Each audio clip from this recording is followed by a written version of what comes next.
Hello, I'm Paul. I'm Adam. And I'm Ben. And welcome to the Filmbusters podcast. The film show with no filters, no prisoners taken, loads of disagreements, but one hell of a love for cinema. If you want to hear three friends ridiculing each other for an hour or so regarding their taste in films, then you have come to the right place. In each episode, one of the team picks a film for us to discuss. It could be anything from a recent cinema release to an all-time classic. So, strap in and get ready to get mad or get vindicated as we guide you through the murky world of being a film geek. If you like what you hear, you can also find us on Twitter and Instagram using @FilmbustersPod. You can also find each of our individual accounts. I'm at Filmbusters Paul.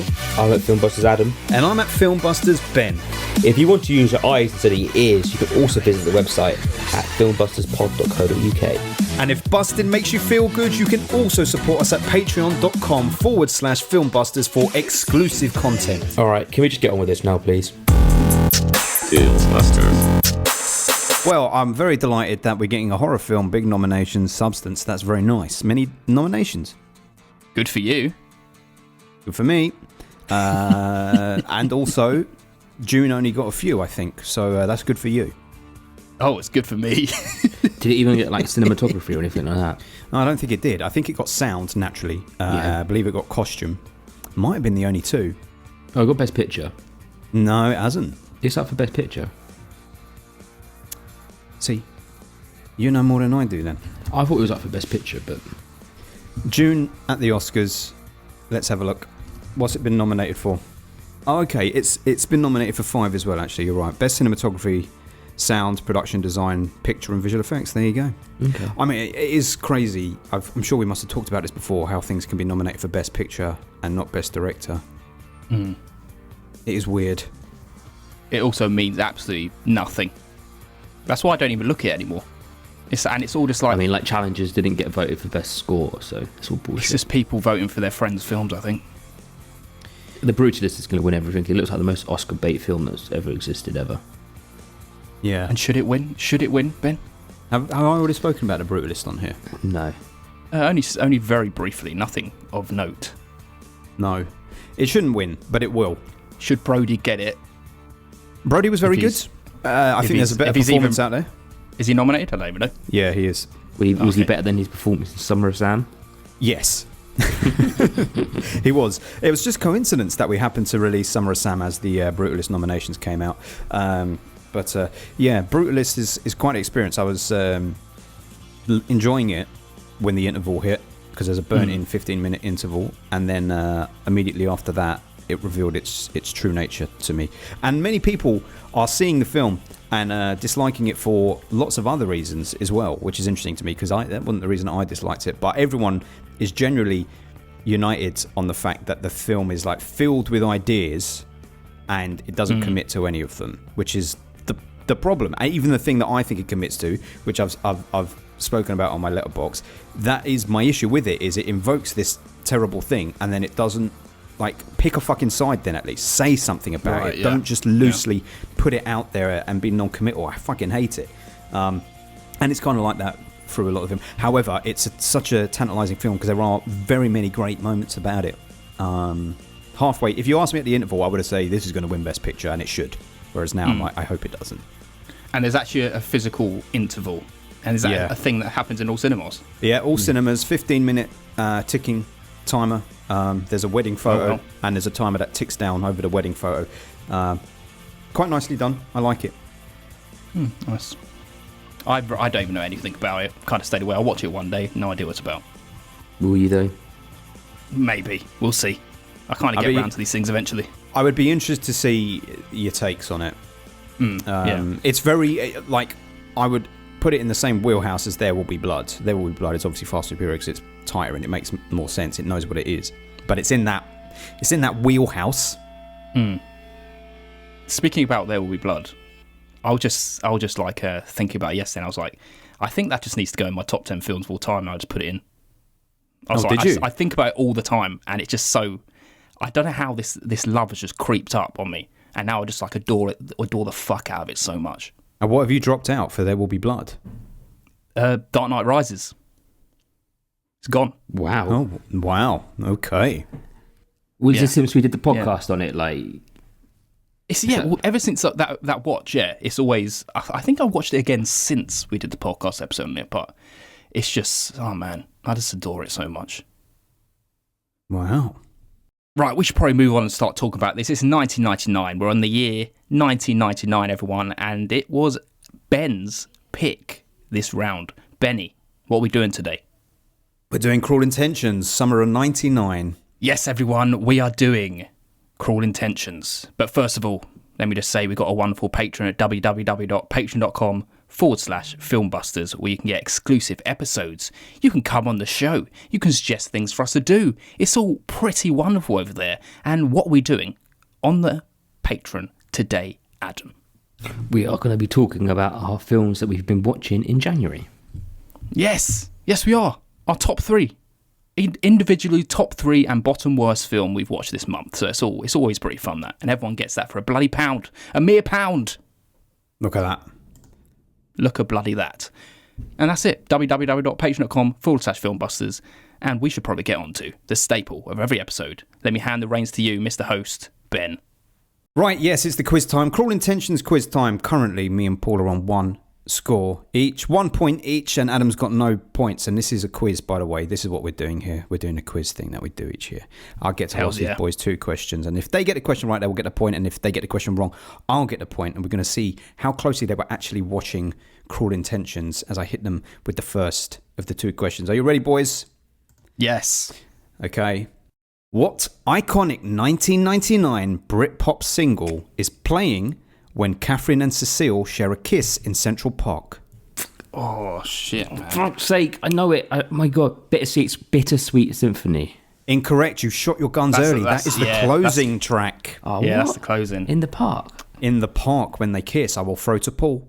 Oh, fuck me. I'm just going to say Kiss Me. The answer is Coffee and TV by Blur. Coffee and TV. How does it go? So give me coffee and TV. Oh, right. Yes. Oh, fuck. I couldn't. Yeah. I would have remembered that. Lovely. Well, we go again. That's a nice point for me. There you go. Off we go. I'm actually going to give you 3 questions today, boys. So there's 2 more coming because I can't pick which out of these 2 I'm going to give you.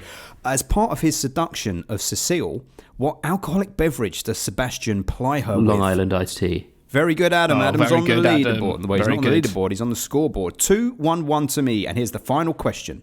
Sarah Michelle Gellar and Ryan Philippe previously starred in I Know What You Did Last Summer together. But which of their co-stars from that film makes a very brief but intentional appearance in Cruel Intentions? Tara Reid? No, it's good. It's not the one. Co-star. I haven't even seen it. Haven't you? It's always been one on my list, so I'm just going to take a stab in the dark. Who'd you say the 2 people? Ryan Philippe and Sarah Michelle Gellar? Yeah. Who are going to be in that? Let's say Joshua Jackson. That's good. It ain't the one. It's Jennifer Love Hewitt. It's the only fucking thing Jennifer Love Hewitt is really famous for, really. She was on the front of the magazine. She was, yeah. Very intentional. Very intentional. Oh, there we go. Okay. So that's interesting. 3-1-1. Fuck me. I'm storming up. I'm storming up the boards. You're balling. Look at that. Go ahead. Early lead. I'm winning. Wicked. You're winning.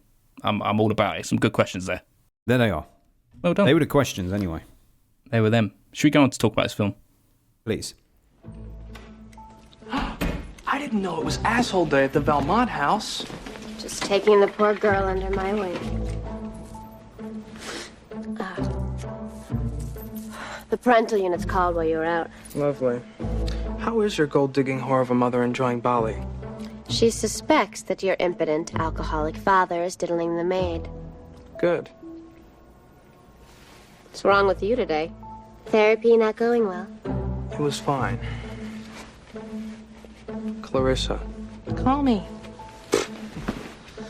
I'm sick of sleeping with these insipid Manhattan debutantes. Nothing shocks them anymore. Well, you can relax. I have a mission for you. Right, everyone. Today we're talking about Cruel Intentions from 1999, directed by Roger Kumble. This is a spoiler episode, so if you haven't seen it, we're going to spoil it terribly for you. So you might want to go watch it first, and then come back and listen to everything we have to say. Otherwise, just let us ruin it for you. If that's your bag, you can just do that. Yeah. There's a couple of people who've been in films we've done before on the podcast. Any ideas? I don't think you really know. It's a core teen cast. Well, we've definitely not done Sarah Michelle Gellar. Yeah, none of the core we've done. None of the big core characters. No. I'm going to guess the actress who plays Cecile's mother. Cecilia. Mm-hmm. But I don't know what. So go ahead. Well, it's two people. It's Tara Reid's mother, Swoosie Kurtz, the shrink. Oh, okay. What's she been in? She's True Stories, Talking Heads film. Oh, man. Where? Don't remember. Could have been anywhere in that film. I can only remember David Byrne in that. And then Louise Fletcher, who's Nurse Ratched. Oh, yes. Yeah. Didn't even realise until I saw afterwards that it was her. She was in Blue Steel. Was she now? Yeah. I don't remember in that either. No. I wonder if we mentioned that in that episode, that she was in it. I don't think so. Nurse Ratched. Because when I saw Nurse Ratched in this film, I was like, wow, can't believe that's Nurse Ratched. I didn't realise it was her. So she looks so cuddly by comparison. Yeah. She's the aunt, right? Yeah, she's the aunt. Cuckoo Mrs. Robinson. Yeah. There we go. Well, that's that. Adam, you want to give a little plot rundown of this film? This is about a man who has a very high sex drive who is trying to sleep with all the women in town, good or for bad. Or neither of them are for good, actually, to be fair. Just for bad reasons. Did you watch Alfie instead? What's Alfie? Jude Law / Russell Brand / Michael Caine. Is that what they do in that film? Yeah. That's that guy, yeah, just sleeping with everyone. Yeah. That's your hero, Michael Caine, Adam, we're talking about. I mean, is he? Why do you love him so much? Charlie, mate. It's Charlie. Yeah, I know. He does that in the Italian Job, yeah. You love him so much. You wish he was your dad, don't you? You've had too much coffee, Ben. You need to... Am I wrong? You don't think Michael Caine is your dad? No, I don't think Michael Caine is my dad. That's not what you've said many times in the past. No, you normally say it off mic. He normally says it off mic. Yeah, he's worried in case his dad's listening to this, and he's like, he's like, "What do you mean? What do you mean, son?" Son. Right, do you want some trivia on Cruel Intentions? Yes. So now it was based. Yes, it was based on an 18th century French novel, La Liaison Dangereuse, which I know Adam's read, and that was adapted into a film called Dangerous Liaisons, starring Glenn Close and John Malkovich and Keanu Reeves and Michelle Pfeiffer. And then this modern day version of it came about. And it was originally called Cruel Inventions for some strange reason. And weird. I know, that doesn't even make sense, does it? Well, maybe it does. And even though the film was clearly a modern version of that story, the director Campbell actually drew inspiration from another source. He said there was a movie that I once saw called Welcome to the Dollhouse that Todd Solondz did. Have you boys ever seen a Todd Solondz film before? Never heard of him. Oh my goodness. There's a film called Happiness. There is a scene in it where William H. Macy, not William H. Macy, someone who looks a lot like William H. Macy. He's the leader of a Boy Scouts group, and he's a paedophile, and he has to reveal to his son what he's been doing, his underage son, what he's been doing, and his underage son is like, why didn't you ever do it to me? And there's this really prolonged scene, emotional scene where he's crying and stuff. It's that kind of topic. Anyway, Campbell watched a film by this guy and was like, oh, I like his style, I want to do that. So he wanted to capture mean teenagers and put them up on screen because he'd never seen that on screen before. And part of the reason Ryan Philippe and Sarah Michelle Gellar snagged their roles was because of their work in, as I said, Know What You Did Last Summer. Both films had the same producer, so the producer recommended them for this. Sarah Michelle Gellar was obviously super hot at the time because of Buffy the Vampire Slayer, but she wanted to distance herself from that role for this film, so she dyed her hair because she thought the blonde hair was particularly iconic to Buffy, and she wanted to draw a line between the Buffy airhead persona and the character she was going to be playing in this. But what she didn't like doing for this film was snorting the cocaine, because that was actually ground up chamomile, and she had a massive allergy to chamomile, and her nose and her throat were red raw the whole time. Very terrible. Pissed. I know. What about Reese Witherspoon? What can we say about Reese Witherspoon? She got the role after Katie Holmes was originally approached, but then the director was like, Katie Holmes hasn't got the mustard to stand up against Ryan Philippe. We need someone a little bit stronger. And Reese and Ryan Philippe were dating at the time. They later got married, but they were dating at the time. And Reese Witherspoon had to be very much coerced to do it, and she was like, I'm going to do it, but you got to strengthen up the character a bit, because even back then she was all about women empowerment. She was like, I don't want Annette to be a complete doormat, so she wanted the role bolstered up. And the fact that Ryan Philippe and Reese Witherspoon were a real life couple impacted their scene where they have a huge argument and a bust up together in the film. Reese Witherspoon slapping him was improvised, and Ryan Philippe was so caught up in the moment that when the argument ended, he went behind set and he threw up very much because it was taking so much out of him. Wow. It also spawned that role. He did. It got 2 direct-to-video sequels, a prequel TV series starring Sarah Michelle Gellar that was scrapped at the pilot stage, a rebooted Amazon Prime TV series which came out last year, and a musical. Nah. Look at that. Look at all that content. There you go. Wow. Well, this is your pick, Ben. So after those lovely facts, you get to decide what order you want your first impressions. I'm going for the all points bulletin. Adam, Paul, Ben. Okay. You don't want the BAP, no? Don't want the BAP or the PAP. We'll save the BAP for next week, maybe. Or the peanut butter alloy. You said that last week. Yes. True. I feel like this film is almost like a Netflix film before Netflix even existed. Like, it's such a weird... The promise of this film is you're watching it, and I almost hated every second of it, but it's somewhat kind of engrossing, and like, you just keeps you going. And it's, again, like those awful Netflix films that you watch that you're like, they're terrible, but you somehow can't stop watching them just because, not how bad they are, but like the story is just so weird and wonderful.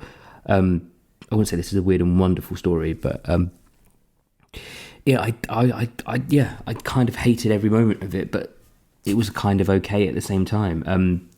Again, it had a very good score through it, although the music was quite enjoyable. That helped a bit. It feels very of its time, like very kind of what do you call it, in a bottle. You put something, time cask, whatever they call it. Time capsule. Yeah, time capsule. Yeah, time capsule. Yeah, very time capsule film of like probably the late 90s. The style, the look, the feel, like just. But again, at the same time, it's all just posh kids running around being hella annoying.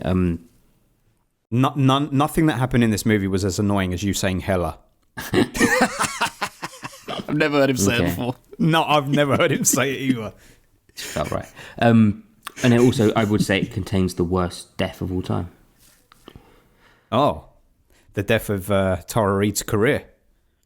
Is that where it all went wrong? She went further from here, didn't she? She did American Pie and then she died again. She's got enough money. She died in every film she did. Her career dies in every film she does. I know, her career dies every day. Sorry, Tara, you shouldn't be rude, but stinks, anyway, that's man. kind of my first impressions on this film.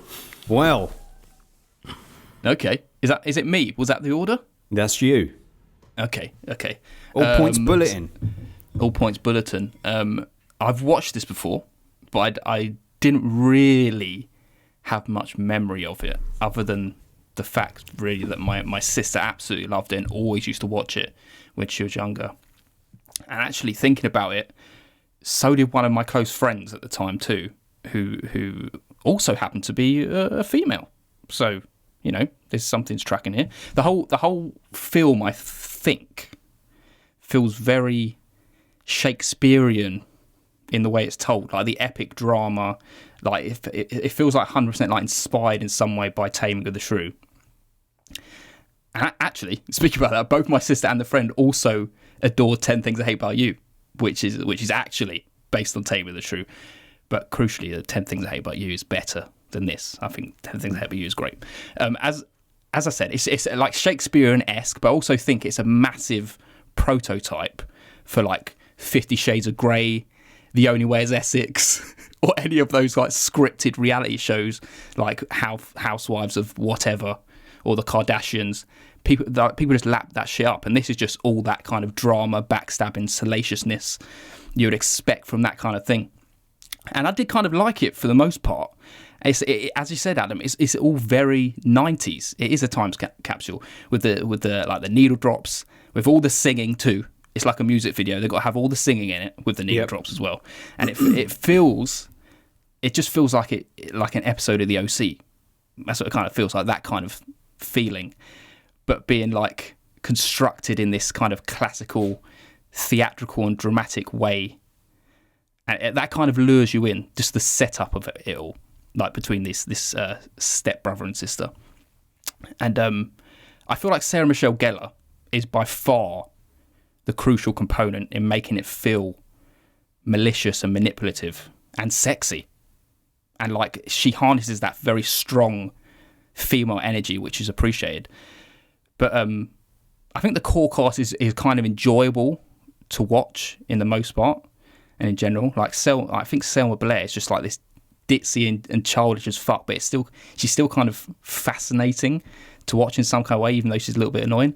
But I think the film's biggest flaw by far, and the thing that separates this from why like 10 Things I Hate About You is so wonderful, is Ryan Philippe Sebastian. He's just a piece of shit. And like no matter how many times he says he loves Annette, or gets run over for it, which is so fucking cheesy, you're still a nasty piece of work. And so it all feels a bit strange come story's end, and a little annoying, you know. And even him giving out like his sister's diary, it's like, come on, man, you're still a piece of shit. It's like, I don't like you by the end of this story. So this climax of your progression as a character is not really working on me. It's like you think this is going to make you like you more. It's just not. But I think the most fascinating thing for me about his character is that he has a lump on his head that distracted me throughout the whole film. That's the actor. He just has it. Which turns out was a tumour that Ryan Philippe got removed years down the line. Wow, is that so? And I was like, what is this lump on his head? And then I looked into it afterwards. I was like, shit, I just spotted your tumour. Very superficial, this Paul. He's only watching on the surface of these characters, only looking at what they look like. I did get it. I got into it, yeah. But yeah, that's my first impressions. We'll get into it more as we break this film down. Yeah, we get into it more. First of all, I have to say, Adam, as always, when he watches a film that we do for the podcast, he logs it on Letterboxd, but without a score. But I could see that he had liked one other person's review of it, and the person whose review he liked of it was half a star, like 1 out of 10. So I was like, Adam did not enjoy this fucking movie. I only like that person's review because I'm friends with them, so it's like they were just on my list of other people's reviews on it. And it is kind of true. I kind of agreed to his review of what the fuck's the point of this film. Well, I remember very well this film when it came out at the time. I was 13. I had the CD soundtrack for it, and everyone that I was at school with, we were all talking about it. We all liked it. I watched it many times, and was always a fan of it way back in the past. But I hadn't seen it since I was probably like 14. I just simply hadn't seen it in all that time. And watching it again, I was like, I'm not sure how well it's going to hold up. But time capsule film, exactly. That's it. It's the perfect encapsulation of 1999 movies. And for my money, the best of them. The best of teen 90s movies. I know I made some notes here thinking that we'd be referencing 10 Things I Hate About You, Never Been Kissed, American Pie, all of that shit. For my money, it's better than them because it actually is enjoyable in its salaciousness. It knows what it is. It's not creepy like so many of those other films are, because this wears its heart on its sleeves and it tells you. Like the original text is a French court.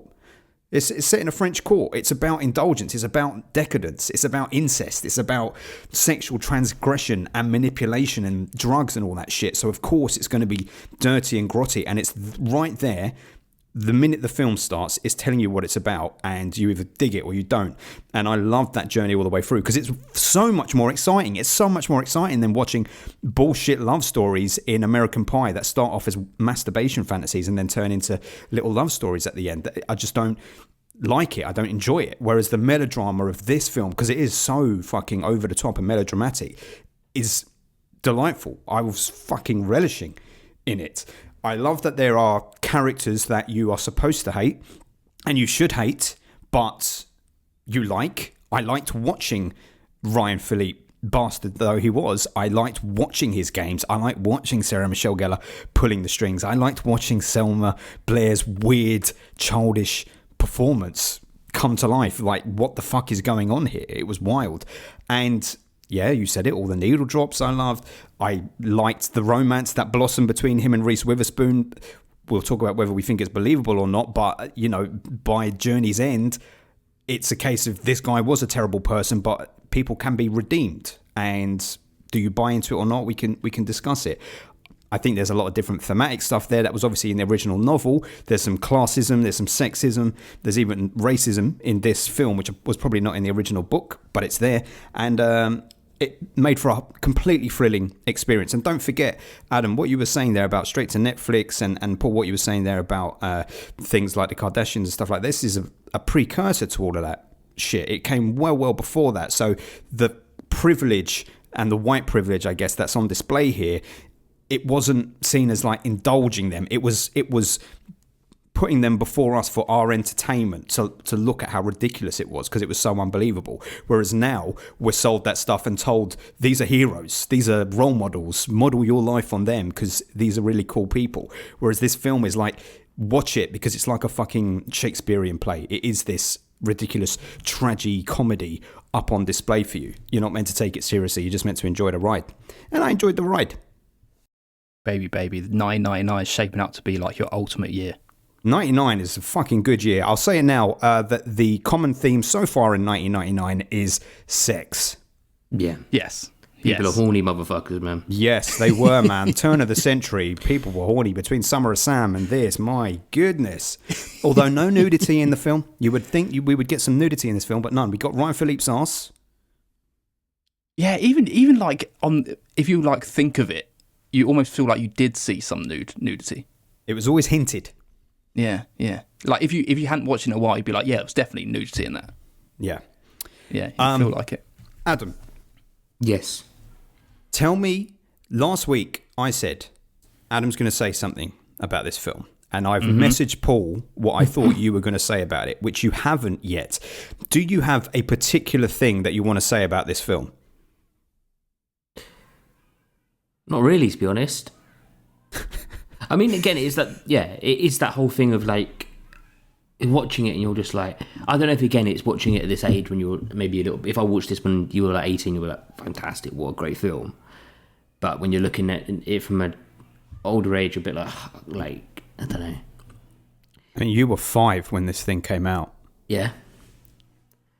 So like that world isn't even a world you inhabited as a teenager. Yeah, exactly. Maybe there's a reason, like that's all side of it. But it's like it's not a bad film. Like you enjoyed it. I never wanted it to end or anything like that. It's just at the end of it, you're like, I don't know how much I actually enjoyed it. I don't know. It was good, but it was I don't know. It was a little bit too crass and a bit too. Do you know what? Honestly, I think I said in my review, his death at the end is like, how the fuck does he die from that? Like that. Yeah, I never believed that either. That is such a thing of like. That's a very 90s thing as well. What? Though. Like, give him a bit. Like, get him. Like, that kind of really almost took you out of the film right at the end. You're like, oh. The stunt work is pretty good for it, though. I would say. Yeah, I'm the not way saying he flips that. over that car is done. You know, you probably would die. And it's like almost like the way he cut back, and he was like, oh, is he dead? Like, what have I missed? Have I missed a scene? Yeah. Like, where was the death scene? Yeah, it was like, oh, we got hit by he like round up the bonnet of a taxi and back down. It's like, yeah, I mean, it is jarring that it goes from him lying on the floor to his funeral at the school. I agree. Either way, I don't think you're going to get this thing you want out of Adam, Ben. No, I mean, Adam, let me just say it now. Then there is an Always Sunny episode, which is directly copying this. Is And there? I was sure that that's what you were going to say. The Dennis system. No. It's I think it's called Charlie and Dee Find Love. It's the one where you got the two really wealthy Oh, that brother episode. and sister who hang out with Charlie and Dee. Yeah. Oh, okay. Is that really direct? How much? Is Yeah, that? right down to Charlie being the one who is actually like the Sarah Michelle Gellar character, because at the end he even says to the girl who's fallen in love with him, he's like, silly rabbit. Just like Sarah Michelle Gellar says in this. Well, he's not the Sunny super fan we all thought he was. I don't know He's how much not. of a direct thing I see of that, to be honest. But It is very directly. Google it. It's well, I'll based have to on... rewatch the episode and then I'll let you know. Yeah. Anyway, no one gives a shit about that, do they? Let me say what the biggest flaw for me in this film. We can go from there, and I think that is the Ryan Philippe kind of journey. And I love that Sarah Michelle Gellar kind of sticks to this like horrendous personality, like manipulation, and it never stops. Like, I love that she sticks to that character. Whereas Ryan Philippe, he goes on the journey where you're supposed to think there was some change in him, and I never ever feel it. I never see the change. And when it does so happen, when he it goes comes- straight back on itself. Yeah, well, no, but he pretends to go back on himself, and it's like, well, I didn't even see you go in that turn in the first place for you to even go back on yourself.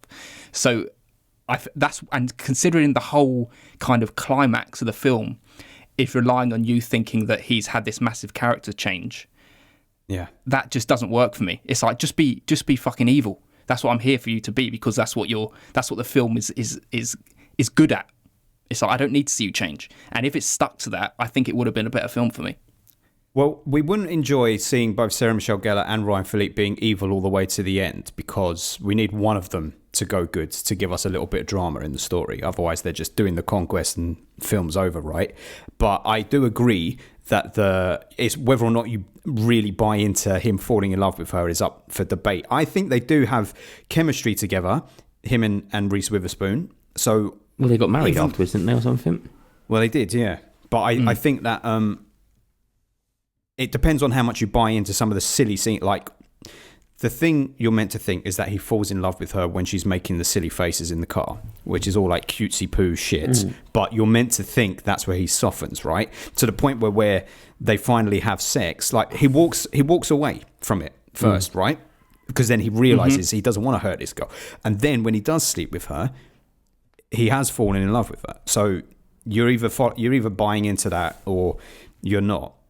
And the reason you're meant to buy into it with her, that it's true with her, is because he says things like, "Oh, she makes me laugh." And so, like, you either buy it or you don't. It's teen shit from the 90s, right? It's not going to be fantastic acting or fantastic writing, but it's like in the drama of the story, you just got to buy into it, yeah? So when he goes back to Sarah Michelle Gellar and she's like, "Oh, yeah, that's nonsense. This doesn't mean anything," and then he has to break up with her and then go back on it. It's all because he's all fucked up. He's like thinking about his reputation, and he's thinking about her. He doesn't know what he wants to do. And I agree. I don't. He's not a good person, and I don't actually. I know we're meant to feel a little bit sad at the end for what's happened, but I feel sad for Annette. That's where my sadness is, because she did love him, and they did potentially have a future together. And my sadness is for her at the end. I think that the fact that it doesn't, I don't think it will or ever work for me, that change, because of the fact I feel like he crosses a line in this where I'm thinking, like, you're never going to come back from that. And I feel like the stuff that he does is too fucking creepy and goes beyond. Like, when he's in the swim pool with her and he's like stroking her arm, just being creepy. And the biggest one is when he's with Cecile, and he's like taking the pictures and manipulating her and then like blackmailing her that he's going to call the mum, and then he's like, "I just want to give you a kiss." It's too fucking creepy and horrendous. But this is the This is the excite. That's where I get the enjoyment, because we know that he's doing terrible things, but you're meant to enjoy it. Like, essentially, No, I'm enjoying it. But this is the thing, I like that. But for you to say, "Oh no, he's fucking turning his heel now and gonna be with Annette," and you feel like, "Oh, he's actually changed." It's like, I don't think you'll fucking change, mate. I don't feel it. Within the parameters of the story, he has changed at that point, right? Because the only reason he goes and breaks up with her is to protect her. He's doing it against his will. He's not, when he's saying all that shit about you were just a conquest, that's not true. I'm not so sure. I don't know. It's not true. No, when he's breaking up with her, he's not meaning that shit. He's saying it. I know that. Yeah. But he loves her. Because at that point, you're supposed to see that he's turned into a better man. But it's I've never seen that change. He's turning into a better man, but he's still weak in that moment because the only reason he's gone and broken up with her is because Sarah Michelle Gellar has reminded him of his reputation and what it will mean. And so he's still vain. He's in love, but he's still got that fucking vanity. Whereas at the end, his moment of death, the vanity doesn't matter anymore. He doesn't give a fuck about the reputation. He would have quite happily found her and just gone off with her, fled off with her.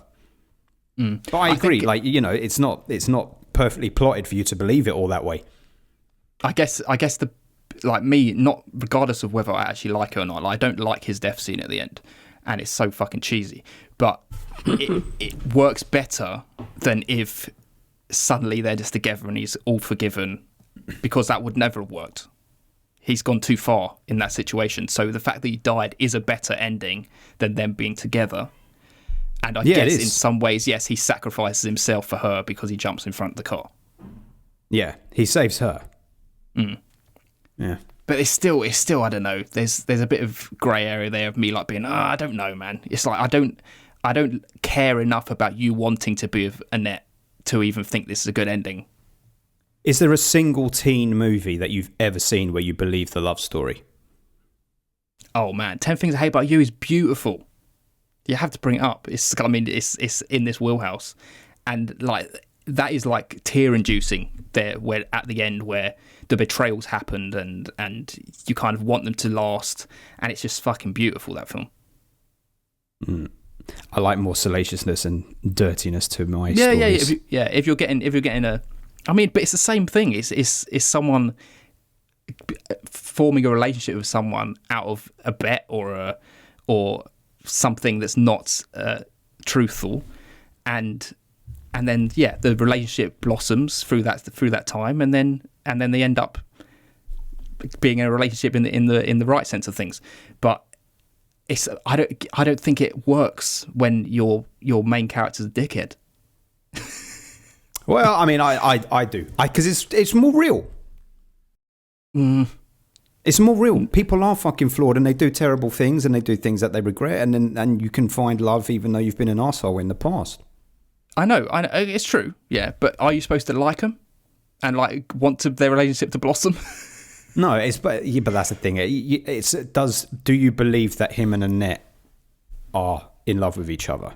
Whether or not you believe in it, do you believe they believe it? And I believe they believe it. In the context of the story, in the parameters of this very melodramatic story, I believe it. It softens his heart, and it's almost his first love, whether or not it lasts or not. It's very quick. The whole film it's got to be over the space of about 2 weeks. Yeah, and this is a short film as well, which is merciful because that's perfect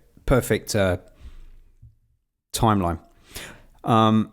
Let's talk about the Selma Blair character, Cecile. Mm-hmm. What do you make of her performance? It is. I forgot about it, but when I started watching, I was like, oh yeah, but she's like a fucking child. Yeah, I thought she was like really young, but she's the same age, isn't she? Yeah, she was actually 27 at the time of making this. Wow, yeah. I mean, playing a 15-year-old. Yeah, she's playing a 15-year-old. They're all meant to be 15 in this. Really? Mate, that's how the 90s were. Unbelievable. Who's fucking driving around in a Jag? How's he 15? That's true. But yeah, that's how the 90s were, mate. It's 16's the driving limit, isn't it, in America? Well, he must have been 16. It definitely is, because I remember Sweet 16 on like MTV, and they used to get a car. Well, he must have been 16. Yeah. It's unbelievable the age thing, but because you're kind of hyping these personalities up and making them into like ridiculous ideas of what these people could be, having this kind of overly innocent to the fact that she's just like a child, it does kind of work for me, and it works as a comedy sort of character because she's very endearing. I just like watching her just because she's so weird. The character plays is so weird but enjoyable. She should be annoying. It feels like she should be annoying. In any other performer's hands, I think she is annoying if she does this, but it kind of works. Apparently the director, when he was casting, had the casting call, and she came in And he said, "How old are you?" Because he had to make sure that all of the actresses were over a certain age because of the subtext of the film. And she started acting like Cecile and being like, "How old are you?" and all bratty and stuff. And the director was like, "Oh, this girl is so fucking obnoxious. She's got to be the one." which is true. It is a very weird performance. I'd forgotten about it as well, and it is a bit. It takes you aback a bit at first, but it is good and it works in the context of it. But it does, her involvement and the way that she is does make for the most uncomfortable scene, which is that Ryan Philippe one with her, where he's plying her with alcohol, and he essentially, like, if you call it for what it is, it's sexual abuse. He gets her drunk, and then he goes down on her, and I believe. I don't know. I think they have sex. They briefly mention it, but like they very quickly look over it. She gets an orgasm from it, but it's from him going down on her, right? Not from having sex. And then Sarah Michelle Gellar, still rape. It doesn't matter. basically manipulates him to go back and have sex with him. Yeah. But in the 90s, we weren't looking at it through this modern lens. We like back then. It's not. I'm not saying it's right. I don't mean in the real world, but I mean we were watching films. An audience wasn't encouraged to look at that and go, "Oh, this is a really terrible fucking thing. He sexually assaulted her." At the time, it simply wasn't that. If this film was made now, something else would happen entirely. Other than that, I agree, because the whole fact of it is that it's got almost played for comedy, like the fact when he actually starts going down on her and her face, the acting that she does there is like quite funny. Like, oh, like she realizes what's actually going on. She doesn't even realize what the whole thing is and what going down and so on actually does to you, kind of thing. Like, so deluded and innocent. And I mean, that's why it kind of works. It's weird because I can't work out if she's meant to be portraying just this very childlike, innocent teenager, or if she's meant to have some sort of mental disorder. It's hard to say, because she's not like Reese Witherspoon's character. Reese Witherspoon's character is like virginal but pure in it, forthright. I'm smart. I know why. I know the way the world works, whereas this girl doesn't. Yeah. It's always, they're trying to say because she's been in a female-only school, isn't it? And she's never had any kind of interaction with men or boys at her own age her whole life. But it's like, that's in reality, that's not how it works. Because girls would be talking about that kind of stuff all the time. You wouldn't be so like innocent to never be kissed, or even speak about that kind of stuff. Yeah. Well, talking about never being kissed and Cecile, one of the most this is an iconic kisses in cinema history, and certainly one of the most exciting things for me as a 13-year-old is that kiss, which is burnt into my memory, between her and Sarah Michelle Gellar's Catherine in the park. That is quite something. Yeah. I can see absolutely why it's so iconic. And I think it helps with the delivery of what's her name, of Selma Blair as Cecile, because you feel every bit of that emotion she's going through and how it's like complete bliss that she's just experienced, and it's very well played. Do you want to know what's the best thing about that scene? The string of spit. Exactly. And that was totally a mistake. And after they did that shoot, the guy behind the camera was like, "We got to do it again because there was some saliva there." And the director watched it back and he was like, "No, you got to keep that in. That's staying in." Yeah. And the fact that Sarah Michelle Gellar's like, "I'm going to stop massaging your tongue with my tongue," and it's like, no, Selma Blair's doing all the massaging. Yeah, I'm about to say she did nothing. Yeah.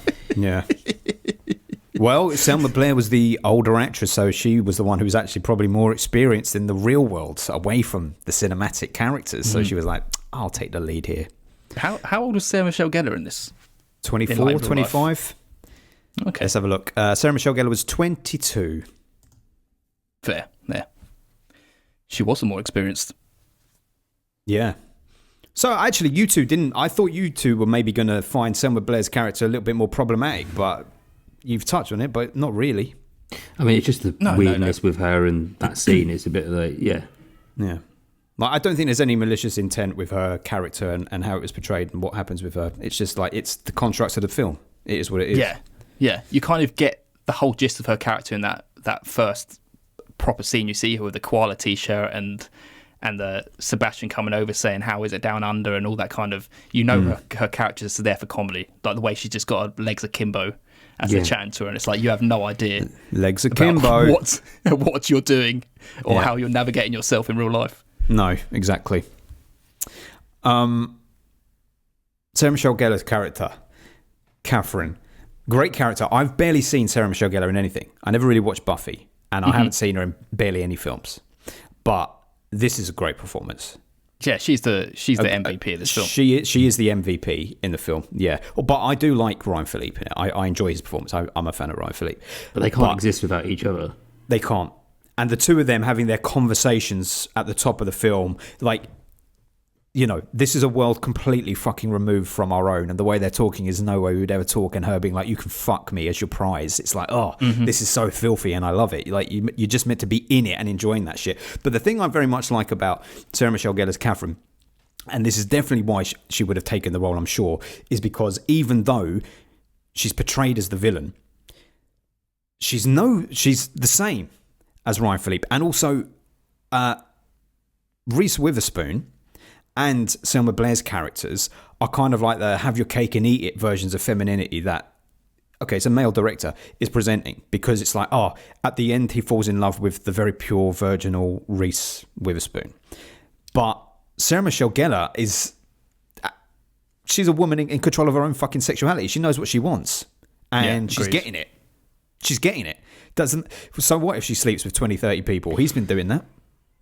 But she's the one who, at the end of the film, gets outed in the book as slut, whore, bitch, where he's been doing the same fucking thing.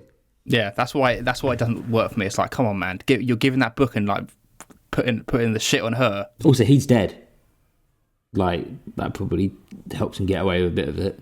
Yeah, of course. It's because he's dead. Yeah, like what needs to happen, because the way the film ends, I like it. I like the ending. I don't care that he outs it. That's great drama. For her to go outside and see everyone reading that, knowing the truth about her, and that song swelling up, that's fucking excellent. Brilliant. I will say, yes, I really do enjoy. That is like the kind of uplift of the ending. That whole dropping the diary on everyone and just the song and her walking out the church, the swell of it. That was very, very well played. Yeah, yes. Absolutely. And also, that's his final, this is who I am, because it's not a case of him going, here's just the dirt on her. That's his book. He's written all his conquests in there. So he didn't say, release this. He gave it to Reese Witherspoon's character. He gave it to Annette as if to say, this is me. If you want to know who I really am, here it is. It's all there. Also, that bit in the toilet at the end, they must know who each other is. Like, the way they're playing nicey-nicey. Well, Annette knows who she is. Yeah, but I just don't see how they can be hanging around with her aunt and all of that kind of shit and not know who the other person is. Catherine saw her picture that Sebastian showed her at the beginning, so they both know each other. It's because there's been manipulation, but like unspoken manipulation going on between them. Then they kind of, it's just unspoken, isn't it? They're just not talking about it. Yeah. But Sarah Michelle Gellar, I think she's great. I just love the stuff, like her whole crucifix with the cocaine in. That's a great item just to have. It's and excellent. she is very empowered. She is strong, and I like the fact she even just says it outright. Like, I'm in control of my own femininity. Also, why can't I go around sleeping with and controlling these men? And it doesn't feel, and this is just the interesting thing about life. If a woman's doing these things to a man, it doesn't feel bad compared to when Ryan Phillippe is doing it to a woman. Yeah. Because you feel like, for some reason, women should be protected more. They should be more. Yeah, that's it. Pure it's an odd dynamic. Also, the way the guys are going into the situation with her, they kind of all knew about it. Like, he ran out the room. There wasn't like a whole argument about it, whereas it happened the other way around. It's a masculine mindset. It's when men go into a situation, they want to sleep with the women. Whereas when women go into a situation, they want to get to the point of wanting to sleep with a man, not being forced. Where a man would just go along with it no matter what. And that's why it never feels sordid if she's doing anything. Like, she probably did some massive manipulation to go and sleep with Ronald, the cello teacher. But it's like, well, he slept with her. It's his fault. Yeah, he did, exactly. He was a dog. Exactly. Even though he liked Cecile. Exactly. I have nothing to say against Catherine. She just manipulated him so that she got him in bed. Everyone, apart from Reese Witherspoon in this film, is sleeping with multiple people and just sleeping around all over the shop. Yeah. And the beauty is you're not meant to judge any of it, really. It's teenagers, isn't it? You're not meant to with nothing else to do. Yeah. But this is also how you bring that back round to how you treat it differently when a man's doing it, is because I do say bad against Sebastian's character because you're supposed to be thinking that he's turning a page at the end, and that's why it doesn't work for me, because I think he's a fucking dog. That's why it doesn't work for me. But, I mean, they are. But we're watching these characters being this way, right? And I don't like him. I'm not like, oh, yeah, he's so cool. He's my hero. I want to be friends with him. I don't like him. I love watching him, though. I love the way he moves. I love watching him do his shit. Yeah, I get that. Yeah, and same as her. For sure. They're like, now, let me ask you this. And it's let me just say about between Sarah Michelle Gellar and him, it is so proper sexy. It's like her putting her work in on Ryan Philippe and like manipulating him, and it's like you fucking acting incredibly sexy right now, Sarah Michelle Gellar. You know exactly what you're doing. You almost bust. Yeah, exactly. He knows exactly. She knows exactly what she's doing in the situation, and Paul said exactly. It feels you did real. Almost bust. You heard it, listeners. Yeah, I'm talking about Ryan Philippe. You're talking about. I'm talking about you. Yeah, no, they have very good chemistry. They have very good. I think the whole cast has fucking great chemistry together. All of them. Look, you said your sister was watching it, and this film is not wrong to say that this film, made by a man, was definitely made and took hold with a gay audience and teenage girls at the time, particularly. 100%. 100%, which is very interesting because like you could accuse this film of having like a male gaze and like things like the kiss between the girls and whatnot, but actually it ain't boys that it took root with. It was teenage girls largely, and like I say, I think probably every girl wanted to be with him. Maybe. Yeah, well, he certainly had that appeal, but the thing of it is it holds the fuck up for anyone who was a teenager at that time, I think, because it's just so reflective of the faces and the stories we were telling at that time. And the things that we like to watch and the things that we hadn't seen before. There wasn't something like Cruel Intentions before that like going back to that comment right before where he said he wanted to make this mean teen movie. I don't know what was the mean teen movie before that. I can't even think what it is. All the other stuff was kind of inadvertently mean, and I mean it when I say something like American Pie. Like that is. This film is not damaging. American Pie is damaging. I liked it back in the day, but that fucking film is damaging because it comes with the bullshit of here's all the boys being super fucking misogynistic, streaming girls naked over the internet and stuff like that, right? But by the end, they get hot, and we're meant to root for all them boys. You ain't meant to root for Ryan Phillippe's character. Have you seen the other two of these films? Like, does it completely go off the rails afterwards? I'm never gonna. I've no interest in watching them. No interest in watching them. Because they're going to fuck it up. I have no interest.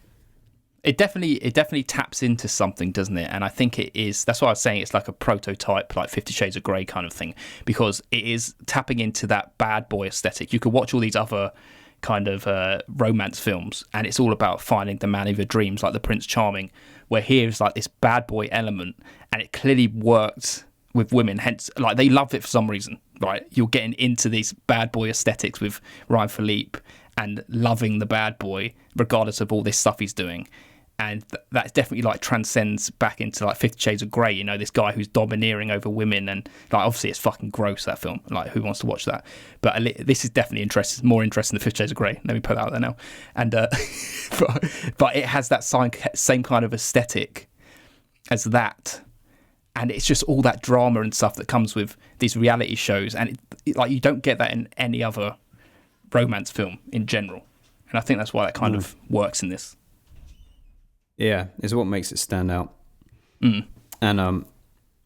I've got to say, the soundtrack is incredible all the way through it. We talked about The Needle Drops Are. So many incredible songs from back then, but particularly I love Colorblind by Counting Crows, and the use of that song when Ryan Philippe is coming up he's at the top of the escalator.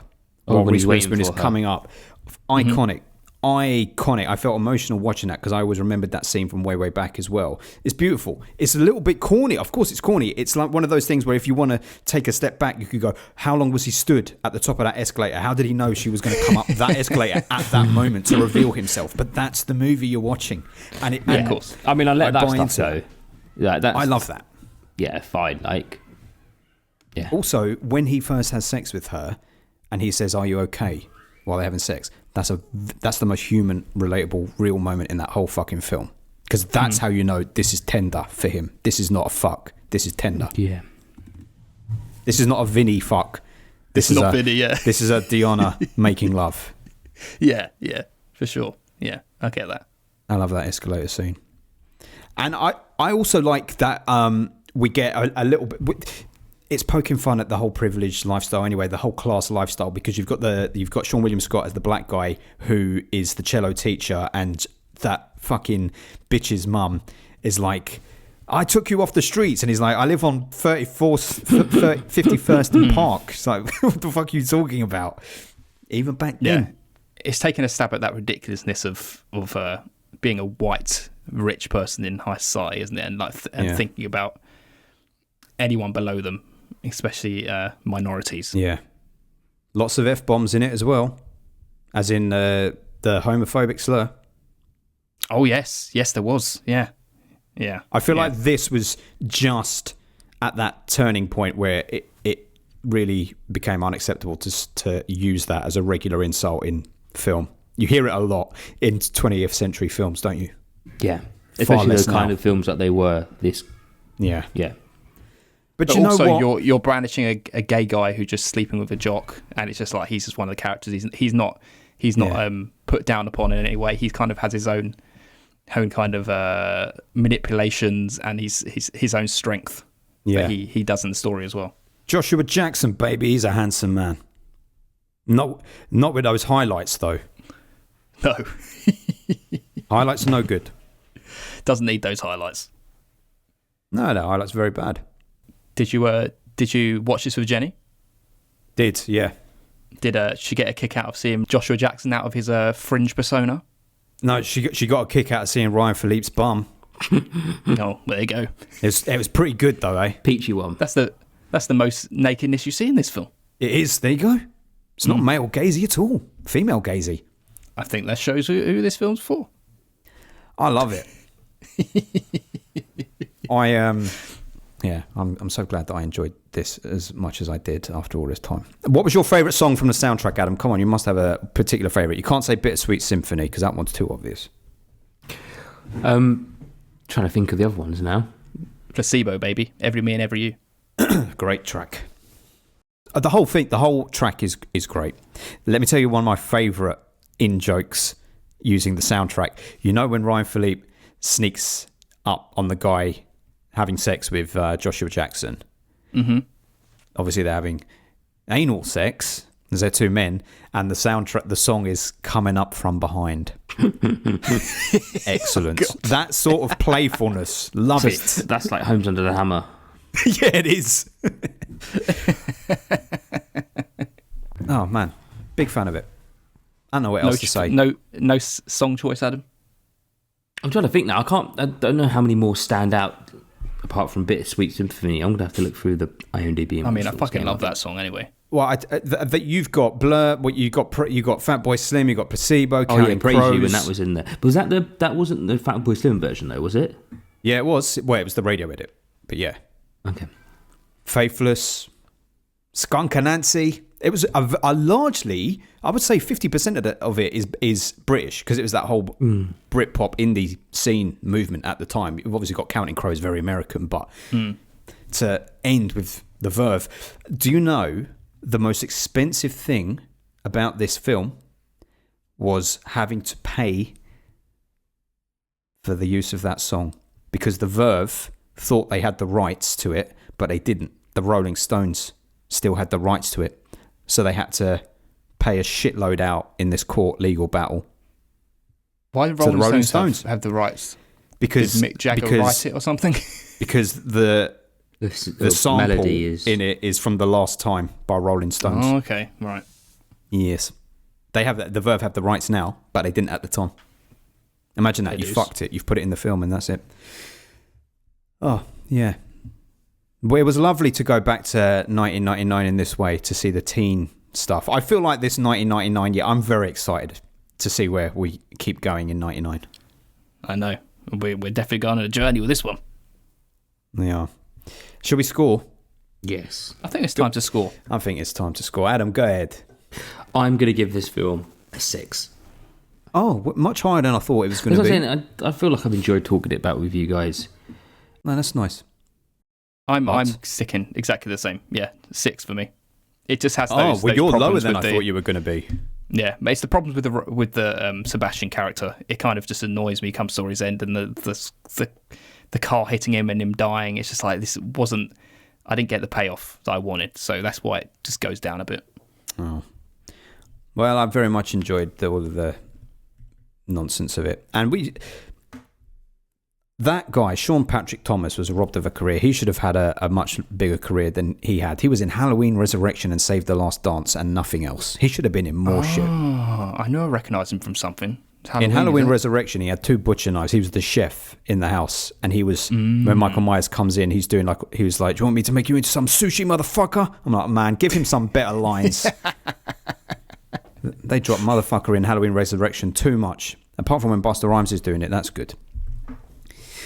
Well, I give it an 8. So it's a 6.66. We ran it up to a 6.7, and it's got to do battle with these bad films. Raising Arizona is better than that. Raising Arizona, no good. Raising Arizona is better. Yeah, fuck me. You two think Raising Arizona is better? Shit. God damn. That's quite ridiculous, but there you go. Well, that's where it sits. Above Top Gun, at least, but below Raising Arizona. For my money, it would have beaten everything on this 6.7 category, including Martyrs, Candyman, 2021, and Inglourious Basterds, but there you go. There we go. Inglourious Basterds, man. That's where it is. Great little find.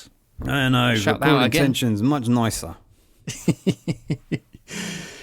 Well, everyone, we should probably bloody reveal what's happening next, because we got a special guest coming on, and he's also bringing a very special film to the podcast. It's the man who inspired this whole round. He brought the 1999 round to us, and he's bringing a 1999 film with him. And who wants to bloody reveal it? I think it should be Ben, seeing as he's so excited about this round. Well, I am excited about this round, and I'm excited about this film because not only is it one of the best horror films ever made, it's also one of the best films ever made. And much history with this. Nostalgia bomb. It's 1999's The Blair Witch Project. Well. Look at that. This is turning into one mega round. It's some exciting times. This is one mega round. 1999, baby. We need to get pre-2000 to get the good shit. I don't even... the biggest thing I don't know about this film is what Adam even thinks about it. I don't think we've ever spoken about it. Adam is... this is an interesting year for Adam to be involved in, because I feel like this is the only year where you and I, Paul, have been of an age where when the films come out, we are able to watch them. I was only 9, but yeah, because it would have been released like a couple of years after. But you would have clocked onto it a year or two later, whereas Adam wouldn't have found out about these until like at least another 5 years, but even then he would be 10. That'd be too late. Yeah, it'd have been, yeah. So nostalgia is never going to be a factor for Adam. So he's coming with the fresh eyes, whereas me and you are coming with a slight nostalgia and memory of it type thing. We won't talk about Blair Witch Project yet, but 100% a lot of Blair Witch's effect was how it felt at the time when that film came out. Oh yeah, for sure. And the marketing that was involved in that, it just cannot be separated from that whole experience. I just had fucking Paranormal Activity and all that shit instead. Yeah, sadly you did. That is just... That was Adam's era. Yeah, I know. Pray for you. Thank God. Thank God I was born in the 80s is all I can say. That's what we've got to look forward to, everyone. Blair Witch Project. What a big one. That's a big one to tackle. So until then, let's just say we're about to go do our Patreon episode about our top 3 films and our bottom worst films of the month. And that's going to be pretty fun. But before that, we just got to mention our wonderful patrons. If you want to become a patron and come listen to the episode, you can come on www.patreon.com/filmbusters and you become a patron, just like the likes of Tia from the Alien Effect podcast. You can also join Luke Bennett. You can also join Francis Ciberini. You can join Steve and Mark from Movie Drone. You can also join Brent from Home Video Hustle. You can join Mr. Luke Human. You can join Sean Pano Nicholson from the 3 Men and a Mixtape podcast. Yes, you can. There's also Nerd Revert. You can also join Julio from the Contrarians. You can join Mr. Jamie Russell, the man who inspired this round, and he's from Movie Jewel. If you want to go check him out. And finally, you can join Katie and Oti from For Your Reference podcast. Hell yeah, baby. The For Your Reference podcast. And we're about to go. We're about to go. Goodbye. Bye. Bye. Filmbusters.